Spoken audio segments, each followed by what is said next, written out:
Did y'all see the news? There's a chance Oklahoma may have gotten themselves a little bump in the advantage department getting ready to battle against Tennessee. Don't worry about it. I'm not going to bury the lead. It looks like left tackle Lance Hurd, the starter for Tennessee, won't be playing. And if that's the case, Oklahoma may have a chance even more of keeping this game super close. Let's dive into that. Before we do that, welcome to Unfair Sports. I'm your host, Jay. Thank you for pulling up to the channel. So, going into this game, the one biggest thing for Tennessee is their offensive line has been ridiculously good. Like, I'm talking about good. And that's what they lean on, right? Like, we talked about this in the live, me and Coop. We even talked about, some of the things to really keep in mind around Tennessee about their offense, which is they are a run-first offense. Yeah, y'all think that it's all about that pass. Nah, Nico's good, but this team is a run-first team. And so because of that, looks like Lance Hurd's probably not going to play. He's out. He's officially out. Pete Thamel reported that last night. And they'll have Dane Davis come in, who's only made 8 starts in his career. He's got like 97 snaps on his season so far because he's been playing a lot for Lance Hurd. But he's not the guy that Lance is. And the big thing for Tennessee is having that good protection. That way Nico can stay calm in that pocket and go. That's going to be a little bit of a challenge. And so grading wise, man, Dane is not bad, right? He's one of their better pass blockers. 84 grade right now at PFF, but on the run side, 57. He's not been the best run blocker grade wise. And that's just PFF. Not saying that he's not a good player, but the good thing for him is he hasn't given up any sacks, hurries, or hits. But he's inexperienced also. He's played some left. He's played a lot of right.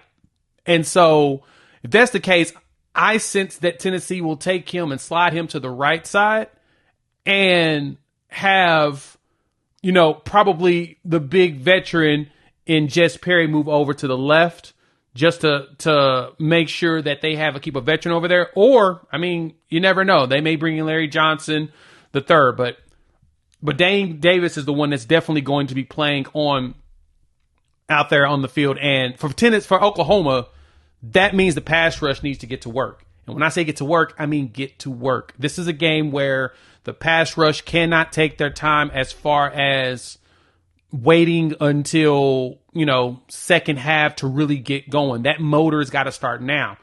The good thing, though, for you, Sooner Nation, is that my anticipation of the way that Oklahoma is going to play in this game is going to be overly aggressive on the defensive side. Nico even mentioned it when he was doing his interviews before the game. He talked about it. He's like, yeah, man, I can totally see Oklahoma throwing a whole bunch of zone blitzes at me. And that is what the expectation is. In this game, Oklahoma's going to have to get as much pressure as possible because Tennessee's not giving up a lot, especially from their starters, right? They're doing a really good job of keeping Nico upright and keeping him protected. Their team has given up 1 sack the entire season. And if I'm correct, Nico has not been sacked so far. And because of that, I want to see this defensive line get in there, cause some problems for Tennessee. Now, again, like I said, the one thing about this Tennessee offense is that they are a run-first team. They're one of the top teams in the nation when it comes to rush. Dylan Sampson is a beast. He's got over 300 yards rushing this season, so that's an average of over 100 yards a game per game so far. He is where the threat comes in. If Oklahoma can slow him down, if Oklahoma can stifle him some, if Oklahoma can keep that run game calmed down, even with the 2 freshman backs that's going to get some time and Deshaun Bishop, right? Then Oklahoma has a really good chance of being very competitive in this game. I told y'all before, I think Oklahoma can win this game. I think it's going to be a lot closer scoring game than people think. I like when young players come into town, and especially going against Brent Venables. Venables has played against Josh Heupel as offensive coordinator and his offensive mind in the past.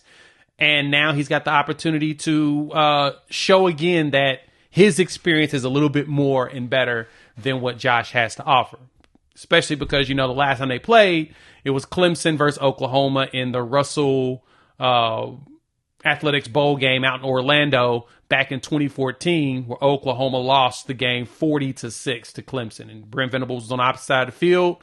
He made sure Trevor Knight couldn't do anything. And unfortunately, that was the game that sparked Josh Heupel becoming the coach of the Tennessee Volunteers. He got fired. Then he jumped around as a mercenary, Utah State, went to Missouri. Then he ended up over there at UCF, climbed up from offensive coordinator to head coach, did very well, back-to-back 10-win seasons, going 12-1 and then 10-3. The COVID year happened, and then when Danny White, the athletic director, took the job at Tennessee as AD, he immediately pulled Heupel in with him.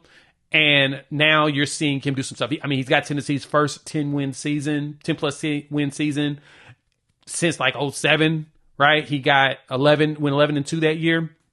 And not sure how they dropped that road game to South Carolina, but if Hendon Hooker doesn't get hurt, there's a good chance they're going to the SEC championship game, right? In his second year there, which is very impressive for a coach to walk in like that at a program like Tennessee, who has rich history and was able to move them up that fast. So the big thing for Oklahoma is they're going to have to walk in there. They're going to have to put the pressure on that offense. And then our offense is going to have to play. Now, I do think that the offensive line, with the way things are looking, the health is getting better.